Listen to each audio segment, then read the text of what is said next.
à vous les participants pour votre patience. Nous allons effectivement démarrer avec notre webinaire. Nous avons la grâce qu'avec l'outil Zoom, nous avons la capacité de pouvoir enregistrer et les autres pourront suivre le contenu de ce webinaire sur les réseaux sociaux et sur toutes les différentes plateformes notamment YouTube et Facebook.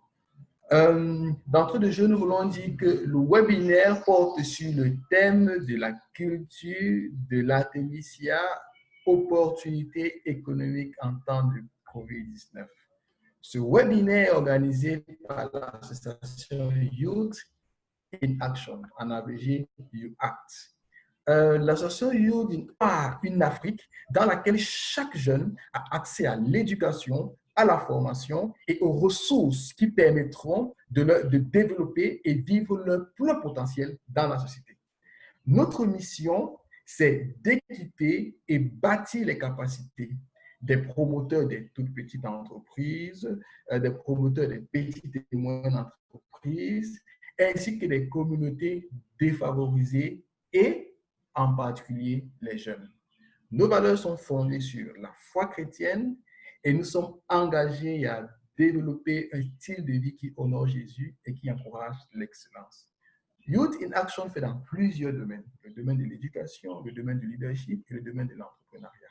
Et le webinaire que nous passons cet après-midi porte justement dans le domaine de l'entrepreneuriat. En guise de... nous avons déjà donné le thème et quels sont les objectifs que nous visons pour ce webinaire. À la fin de ce webinaire, le participant, vous qui nous écoutez, vous serez capable de pouvoir vous lancer dans la culture de l'artémisia, que ce soit à petite échelle ou alors à grande échelle. Et de manière plus spécifique, nous allons présenter les bienfaits de l'artémisia.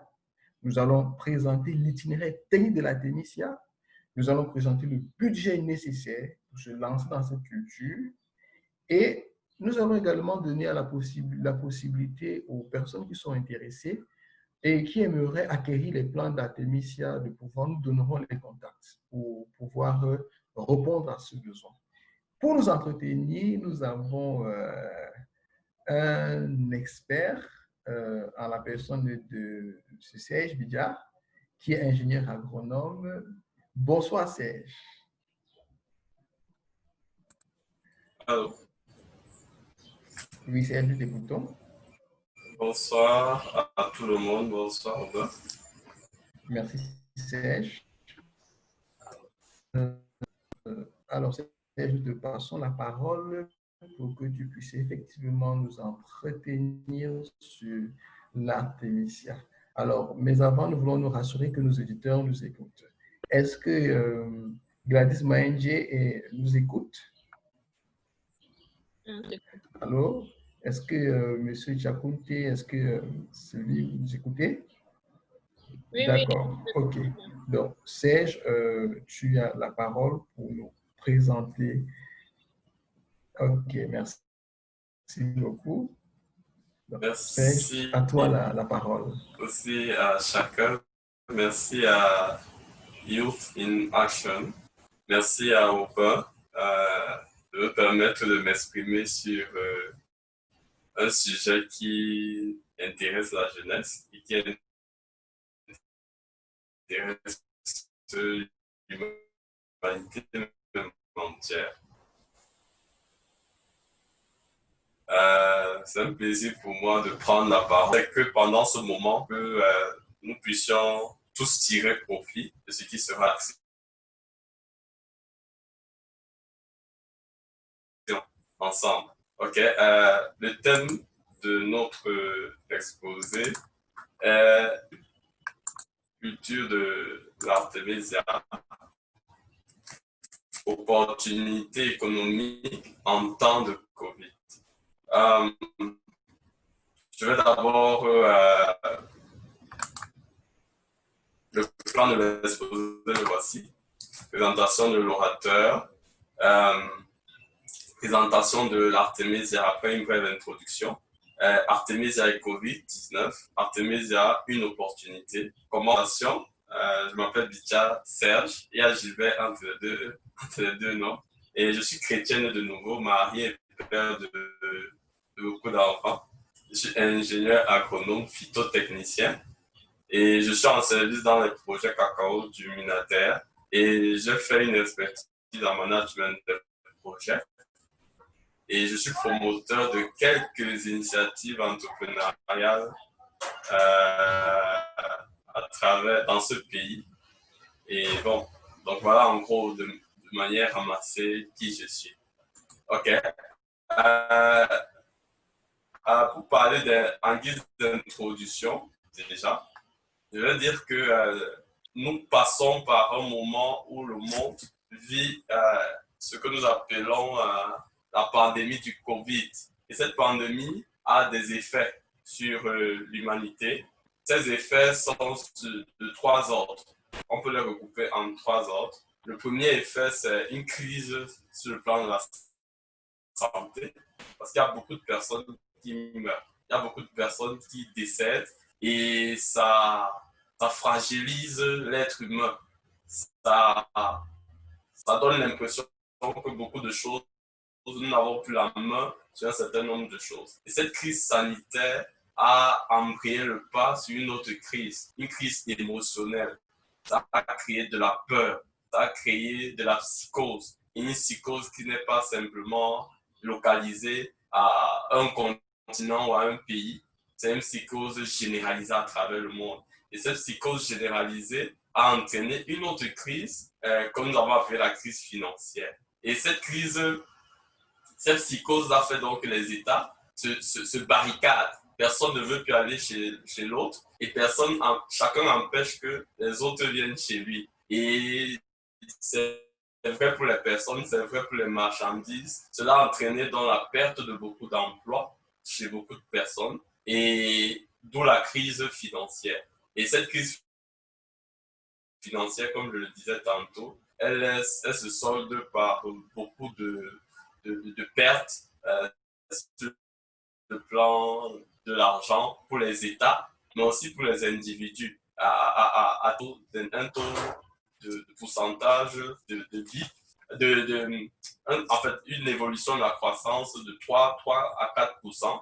Cette année, en 2020, aura un taux de croissance négatif. Voilà, ce qui n'était pas arrivé depuis plusieurs années. Et tout ça, c'est à cause de Covid.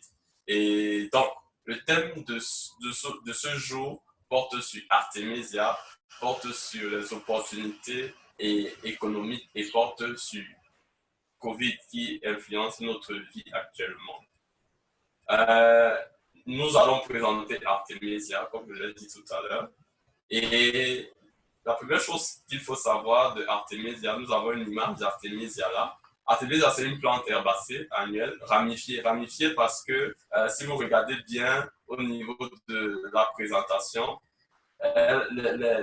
les tiges commencent par le bas. Et c'est en cela qu'on parle de plante herbacée ramifiée. Elle a un grand arôme, un arôme très fort et peut atteindre de manière générale 1,6 mètres, maxi 3 mètres.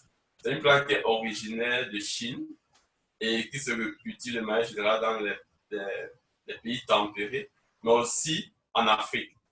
Et c'est une plante qui est très exigeante en eau. Elle demande beaucoup d'eau. Ça, c'est ce qu'on peut dire de Artemisia. Déjà, son autre nom, c'est Artemisia, c'est armoise annuelle. C'est le nom commun, comme pourrait-on dire. C'est une plante qui est utilisée dans la médecine pharmacopée traditionnelle chinoise depuis plus de 2000 ans.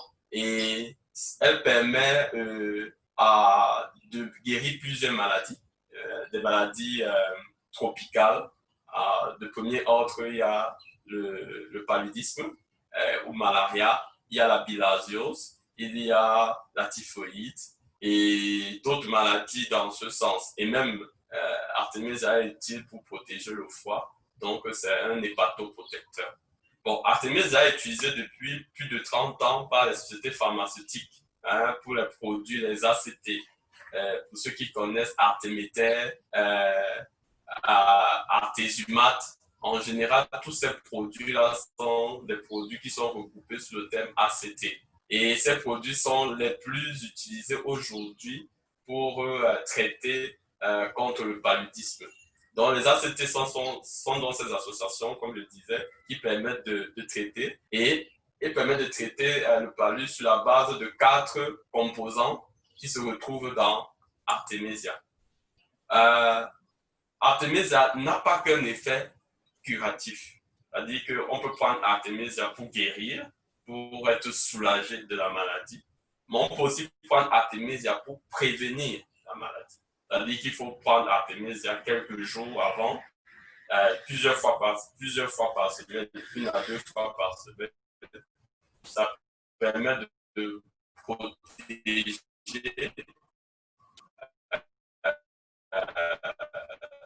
du paludisme. Et à cet effet, il y a une chercheuse, Pamela Withers, depuis les années 90, qui étudie Artemisia et qui a montré qu'il y a 4 ou 5 composés de l'Artemisia qui le rendent efficace contre le paludisme. Il y a l'artémisinine, les flavonoïdes, les monoterpènes, les coumarines, à cette plante d'avoir un effet positif contre les bactéries et spécifiquement contre ceux du paludisme. Et jusqu'ici, cette molécule contre cette plante, voilà, il existe donc, pour terminer la présentation d'Artemisia, il existe 2 types vulgarisés aujourd'hui, 2 variétés d'Artemisia. Il y a Artemisia annua, qu'on voit ici. Vous voyez, son port est vraiment ramifié. Ça va de gauche à droite. Et il y a Artemisia afra, que nous voyons ici. Et Artemisia afra est la variété africaine, d'où le second terme afra. Annua, c'est la variété asiatique, comme nous l'avons dit tantôt. Annua, pour produire annua, on passe par des semences.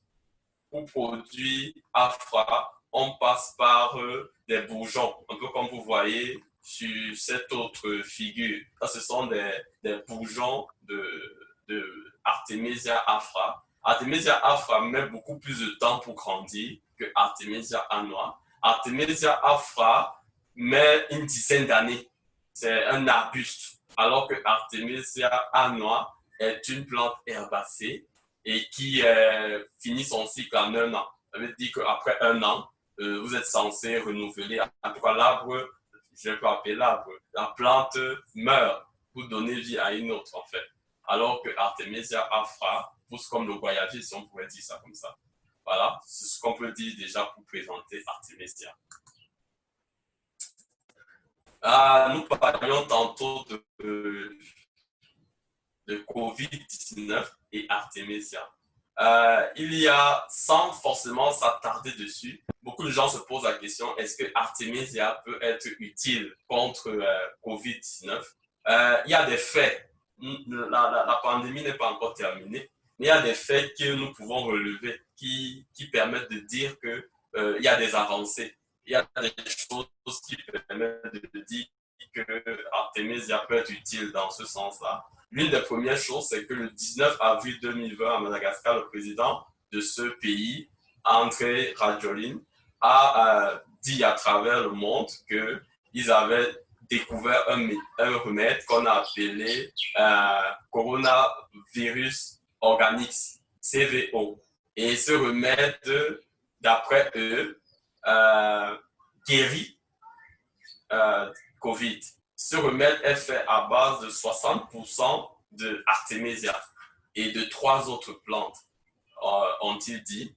Et jusqu'ici, le nombre de décédés dans ce pays n'est pas très élevé et la production a été généralisée de ce produit-là. À côté de ça, il y a aussi une ONG qu'on appelle la Maison de l'Artemisia et qui a montré que COVID-19 qui a montré que Artemisia peut être utile contre COVID-19. Pourquoi? Parce que Artemisia aurait été utilisée avant, en 2003, pour résister à une autre maladie de même type que Covid qu'on avait appelée Covid, qui était causée par le SRAS. Le SRAS, c'est le syndrome respiratoire aigu.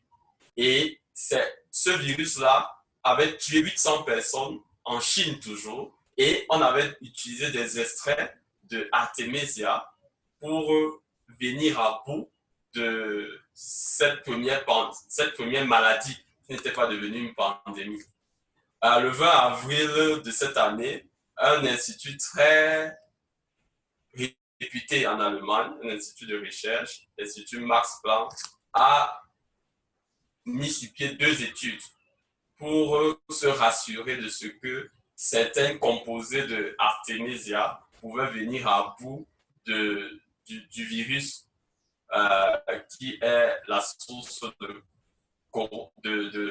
COVID-19. Et cette étude est en cours et parmi les molécules sur lesquelles cet institut s'était appuyé, il y avait la quercétine et la lutéoline. Nous sommes encore en train d'attendre que les résultats de ces études sortent, mais il y a des éléments probants dans ce sens. Sur cette photo, on voit un monsieur, un jeune homme et une plante. Le monsieur à côté, c'est le docteur Molungi. C'est le premier personnage qui a montré les effets d'Artemisia à Mondiovision. C'est passé à France 24, pour ceux qui se souviennent très bien. Ce monsieur, ce jeune médecin, a montré que Artemisia pouvait résister au paludisme de manière générale et que il a fait des études dessus et beaucoup ont dit lui-même aussi qu'il a été menacé de mort par les firmes pharmaceutiques parce que c'est une plante qui pouvait apporter des solutions. Voilà. Ensuite, donc, est-ce que Artemisia peut être considérée comme étant une opportunité pour nous aujourd'hui? Nous pensons que oui, et nous essayons de démontrer cela par les faits suivants. Artemisia, en quoi est-ce que ce serait une opportunité? Déjà, une opportunité considérée comme étant une condition favorable dans une situation donnée. La condition dans laquelle nous sommes, c'est laquelle? C'est que les chiffres montrent que 219 millions de personnes ont été touchées à travers le monde par le virus du paludisme en 2017. Et en 2017, ces 219 millions représentaient un chiffre déjà énorme.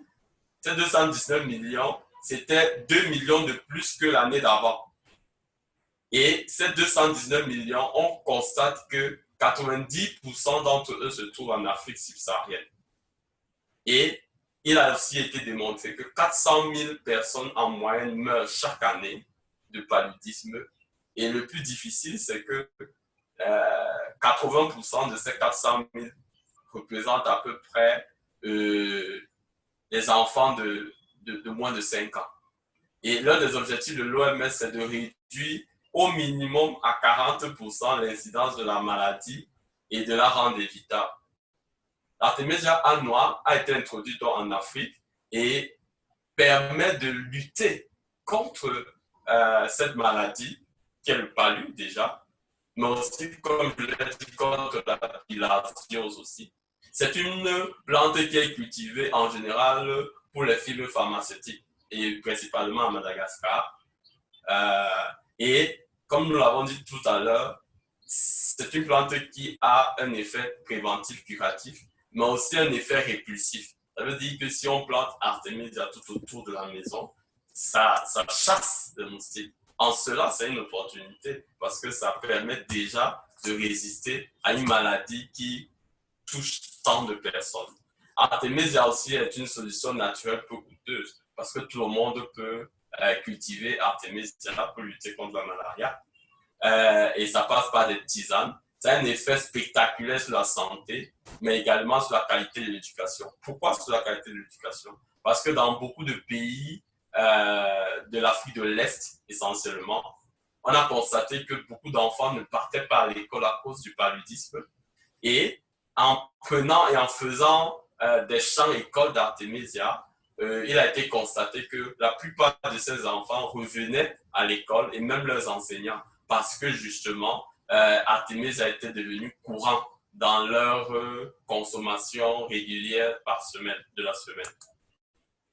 Justement, nous avons à ce titre quelques images ici.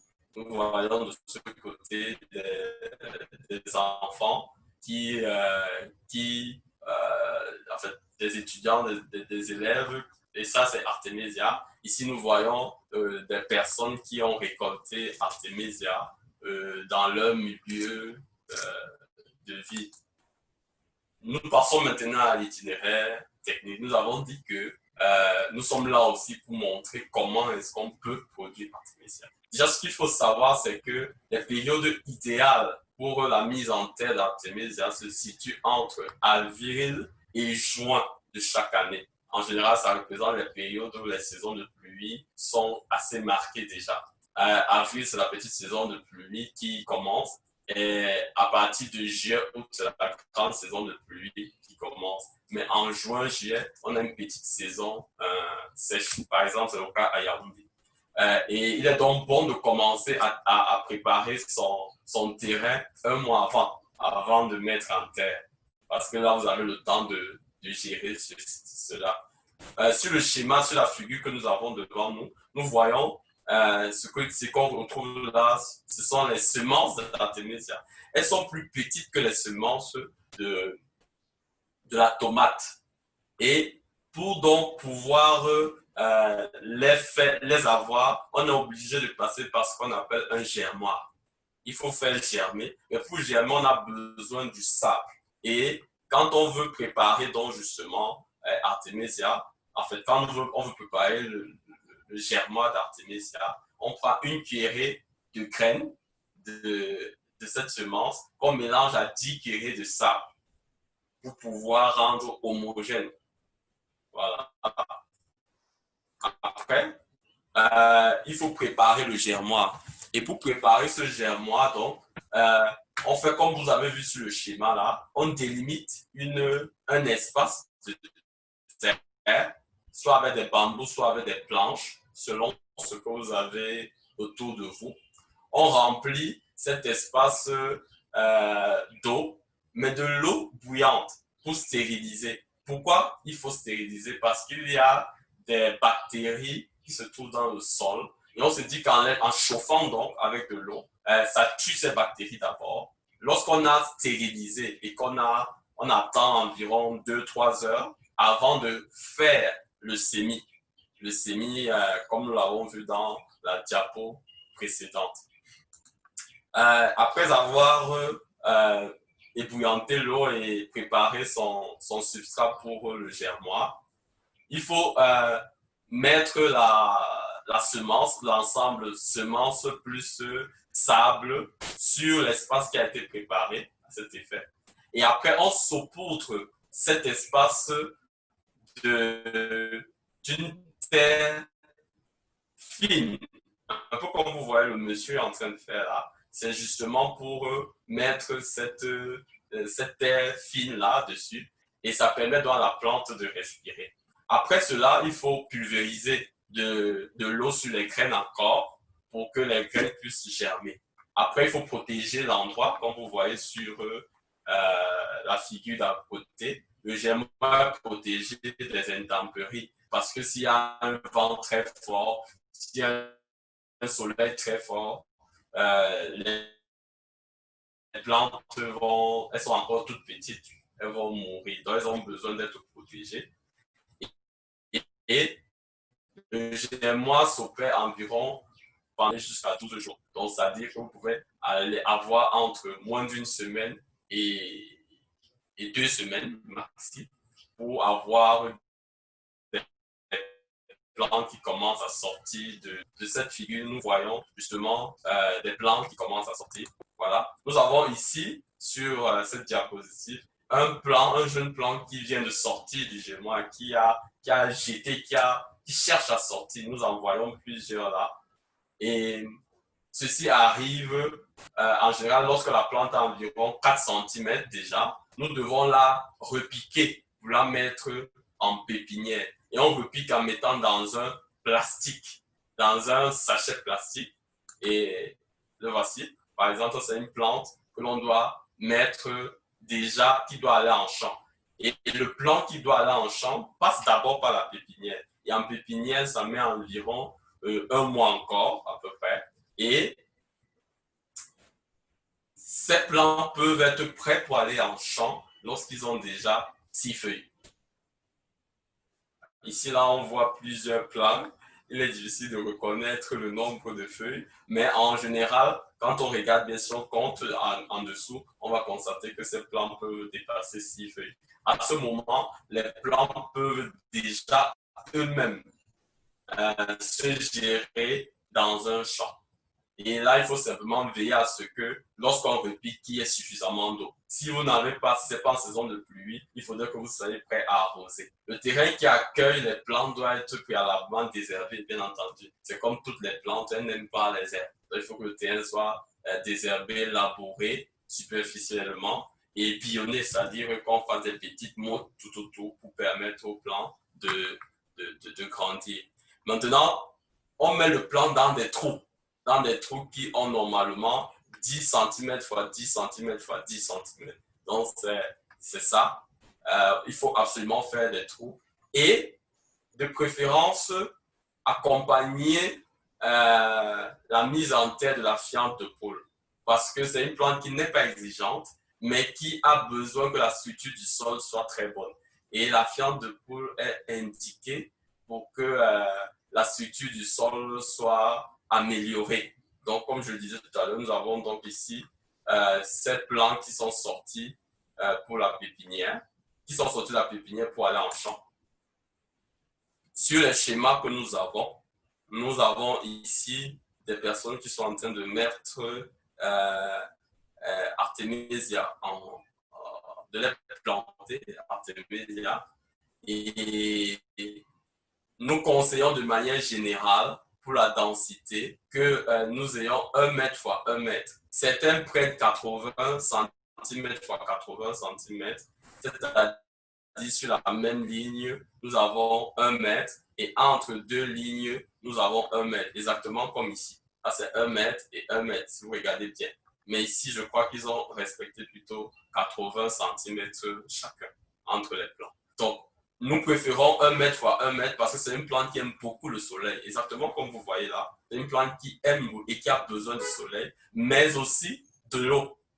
Voilà. L'entretien de la plante, comme on le dit ici, a besoin véritablement de beaucoup d'irrigation. Ça veut dire qu'il faut de l'eau. Et au début, quand les plants ont à peu près cet âge, il faut arroser 2 fois. Matin avant 10 heures et le soir après 16 heures. C'est très important, il faut suffisamment d'eau, mais il faut aussi que le sol soit léger de manière à ce que l'eau puisse s'écouler rapidement. Donc, c'est une plante qui demande beaucoup de lumière, comme nous l'avons dit tout à l'heure, et il faut un désherbage mécanique. Donc, elle a besoin que l'endroit soit propre au début surtout. L'itinéraire technique encore se poursuit en disant que pour la récolte, c'est une plante qui arrive à maturité assez rapidement. 2-3 mois après avoir été mis en champ, cette plante peut déjà vous fournir quelque chose, surtout lorsqu'il s'agit de Artemisia annua. Donc après à peu près 3 mois, vous pouvez déjà faire une première récolte et vous récoltez par le bas. Ça permet que la plante continue de grandir et à ce moment-là, elle va encore vous donner encore au moins deux récoltes possibles. Donc la plante peut aller jusqu'à 9 mois, 10 mois même pour son cycle. Nous parlons bien entendu de Artemisia annua. Pour le cas de Artemisia afra, il faut attendre 8 à 9 mois avant de commencer à avoir des feuilles que vous pourrez utiliser pour faire la tisane. La productivité d'Artemisia annua, de manière générale, et même afra, a été évaluée à peu près à 30 à 35 tonnes par hectare pour la matière fraîche, c'est-à-dire lorsqu'on récolte les feuilles là, ça donne 30 à 35 tonnes pour 1 hectare. Ça, c'est dans des conditions idéales, je préfère le dire comme ça. parce qu'en condition de nos champs, il arrive qu'on ne respecte pas l'itinéraire technique à temps ou bien que le sol ait des petits soucis. Tout ça peut faire que la production n'atteigne pas forcément ce qui est mentionné là. Mais si vous faites le maximum de ce qui est dit, vous allez vous rapprocher de ces chiffres. Et lorsque vous avez donc ces 30 à 35 tonnes par hectare produit, vous pouvez avoir pour matière sèche, c'est-à-dire lorsqu'on a séché. Parce qu'en fait, ce qui est important pour notre artémisia, c'est qu'il soit sec. Parce que c'est quand il est sec que les réserves d'eau ont diminué et il y a suffisamment de composés utiles pour justement lutter contre les bactéries. Donc, lorsque les feuilles sont séchées, on se retrouve en train d'avoir ces 2,5 à 3 tonnes. Bien entendu, tout est en fonction de ce qu'on a eu à la base. Ça veut dire que si vous avez eu, au lieu de 35 tonnes à l'état, si vous avez eu 25 tonnes, vous allez diviser par 3 à peu près pour avoir ce que vous aurez en termes de matière sèche. C'est exactement ça, c'est ce que ça veut dire. Divisé par 10, je veux dire, à peu près, pour avoir une idée de ce que ça va donner en termes de matière sèche. Pas par 3, par 10. Donc, lorsque on a récolté Artemisia, il faut faire sécher la plante parce que, comme nous l'avons dit tout à l'heure, lorsqu'on sèche, ça permet à la plante de pousser normalement. Mais quand vous faites sécher, on fait sécher à l'abri, pas au soleil, à l'abri du soleil, ou bien dans un séchoir. Donc, pour ceux qui n'ont pas les moyens d'avoir un séchoir, parce que ça coûte de l'argent, vous pouvez le faire à l'abri. Et après, il faut réduire en poudre les jeunes feuilles et tiges pour pouvoir avoir donc ce que nous attendons, la tisane d'Artemisia. Certains préfèrent la poudre de la plante, c'est-à-dire qu'après avoir réduit après avoir mis dans un mixeur, ils tamisent encore. Parce qu'on estime que lorsque le produit est tamisé, il a encore plus de composés utile pour la plante que lorsqu'il est simplement broyé. Donc, pour la prise par jour, il est indiqué d'avoir 10 grammes ou bien de prendre 10 grammes de ce produit broyé par jour dans 1 litre d'eau pour pouvoir résoudre les problèmes que vous rencontrez. Ici, nous avons justement Artemisia annua. Et ici, nous avons un thé ou tisane d'Artemisia. Ça, c'est en général le contenu. Certains sûrement reconnaissent ce sachet-ci. Et là, nous avons donc une tisane qui a été faite déjà et qui mérite simplement que quelqu'un la boive. Nous allons passer à la partie financière. La partie financière, ici, nous l'avons élaborée sur la base de 2 aspects. Il peut arriver que le promoteur achète les plants sortis de la pépinière. Parce que faire la pépinière, ça prend du temps, ça prend un peu plus de 2 mois. Un peu plus de 2 mois, 2 mois et demi. Et parce qu'il faut aussi s'y connaître. Si le promoteur ne connaît pas comment faire la pépinière, ça va lui perdre du temps et il aura des problèmes pour mener à terme son projet. Alors, nous avons fait dans ce budget prévisionnel en tenant compte de ce que le promoteur peut acheter des plants et en tenant compte de ce que le promoteur peut prendre des plants peut faire lui-même sa pépinière. Donc, il y a ces 2 cas de 1,5 hectare, parce que nous estimons que tout le monde n'a pas toujours la capacité d'avoir 1 hectare. Et lorsque nous faisons donc toutes les dépenses, nous accumulons toutes les dépenses sur le protocole comme cela se doit, il dépensera au total 1 680 000. Il y a un gap de 1 million. Si vous achetez les plants, pour dépenser 1 million de francs de plus que celui qui a fait lui-même sa pépinière. Seulement, la pépinière prend plus de temps et demande que vous maîtrisiez tout le circuit pour ne pas avoir de soucis. OK. Maintenant, la suite de la partie financière dit que, comme je reprends ceci, donc si le promoteur ne fait pas de pépinière, il dépensera en moyenne 2 677 000. S'il en fait, il dépensera en moyenne 1 690 000. Voilà. Mais pour ce qui est des recettes, parce que nous estimons qu'il faut bien qu'il y ait des recettes dans ce projet pour que le projet ait une portée économique. Alors, nous avons estimé que le prix du kilo, et c'est vrai, fluctue beaucoup sur le marché en fonction des situations, mais le prix moyen que nous avons trouvé maintenant tourne autour de 40 000. Le prix du kilogramme d'artémisia. Maintenant, nous estimons que la production en fonction du terrain, en fonction de tout le protocole que vous avez fait, cette production peut vous donner plusieurs types, quantités de produits, plusieurs tonnages. Mais nous avons estimé que peut-être que votre champ n'est pas très riche. Peut-être que vous n'avez même pas suivi tout le protocole qu'il faut et vous avez obtenu une production de 400 kg sur un demi-hectare. Et l'estimation faite, c'est que les recettes peuvent vous donner donc 400 kg multiplié par 40 000, ça donne un prix de 16 millions. Ça, c'est en termes de recettes. Et pour savoir donc si le projet est rentable de manière générale, on fait ce qu'on appelle un bilan net, c'est-à-dire les recettes que nous obtenons, moins les dépenses que nous avons faites. Bon, mais nous avons oublié nous n'avons pas mentionné cela dans le précédent tableau. Parce que ce tableau, il était fait juste pour la production d'artémisia. Mais nous estimons que pour avoir des dépenses complètes, il faut prendre en compte un séchoir que vous pouvez acheter. Ça, c'est si vous avez déjà beaucoup de kilogrammes à produire. Des sacs d'emballage, parce que vous n'allez pas mettre vos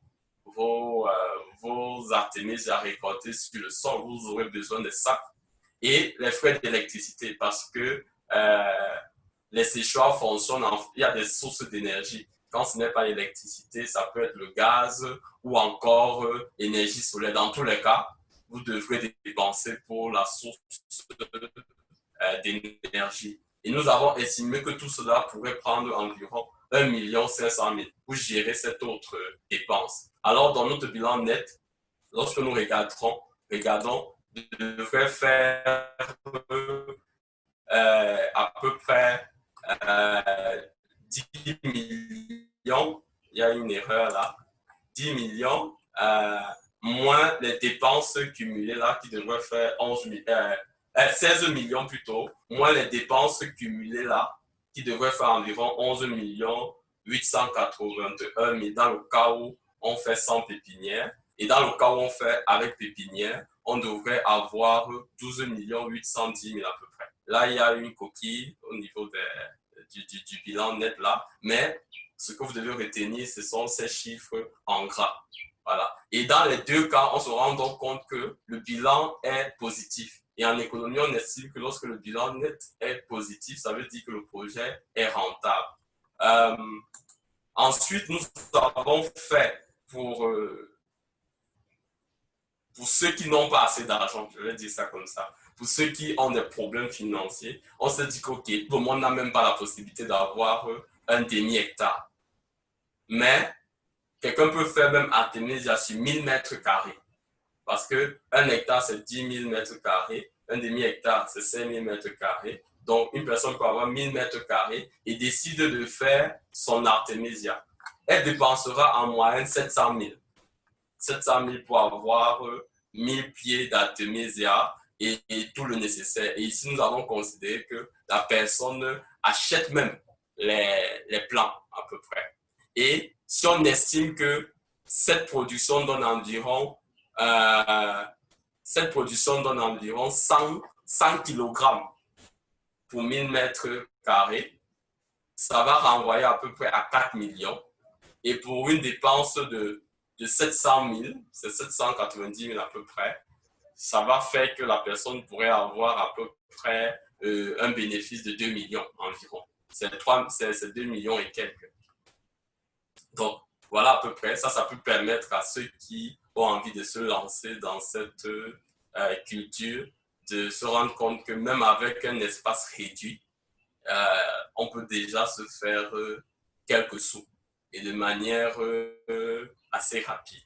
Voilà. Donc, merci de votre bienveillante attention. Mais avant, nous avons des contacts pour ceux qui veulent nous contacter. Donc là, c'est l'association qui a été mise en place pour qui travaille sur Artemisia. Cette association, c'est l'association Solutions Tropicales. Et ça, c'est mon numéro. Mon nom, Bitia CL, 699 47 44 35. Et nous avons le promoteur ou le responsable principal de l'association qui s'appelle Ganso Andy Roth. Et voilà son numéro, 696 43 11 60. Ça, c'est à des fins d'accompagnement pour ceux qui ont besoin des plans, parce que nous fournissons les plans. Et nous pouvons aussi, autant que faire se peut, accompagner ceux qui ont besoin de faire leur pépinière, et ainsi de suite. Et notre site, pour l'instant, est localisé au niveau de Ngwakele. Mais nous avons commencé, nous, à faire des parcelles de champs pour pouvoir avoir Artemisia à nos propres frais. Malheureusement, nous n'avons pas pu avoir quelques images à vous les montrer, mais pour ceux qui sont intéressés, ils peuvent nous retrouver. Merci vraiment de votre attention soutenue. Je passe la parole à M. Aubin Cassien.